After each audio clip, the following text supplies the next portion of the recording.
ప్రతి ఒక్క నియోజకవర్గంలో ఎమ్మెల్యేలు ఉన్నారు. పెద్ద పెద్ద హాస్పిటల్స్ లేని నియోజకవర్గాల్లో అన్ని నియోజకవర్గాల్లో కనీసం 100 పడకల ఆసుపత్రులు కూడా ప్రోత్సహిస్తాం.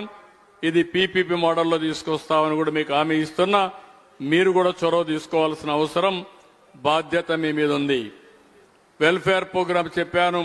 ఎన్టీఆర్ భరోసా ఇచ్చాం, దీపం ఇచ్చాం, మత్స్యకారుల భరోసా ఇచ్చాం. ఇంకో పక్క చెత్త మీద పన్ను రద్దు చేశాం, తల్లికి వందనం ఇచ్చాం, అన్నదాత సుఖీభవ సెంటర్తో సమానంగా ఇస్తాం, free bus to women August 15 ఇస్తాం. ఆ రోజే ఆటో డ్రైవర్స్ కూడా ఇవ్వాల్సిన డబ్బులు ఇచ్చి ఒక పక్కన మనం అనుకున్న ప్రకారం ఆడబిడ్డలకు ఉచిత బస్ సౌకర్యం కల్పిస్తూనే ఆటో డ్రైవర్స్ కూడా ఆదుకోవడానికి ఒక కార్యక్రమం ఇస్తామని చెప్పి కూడా తెలియజేస్తున్నా.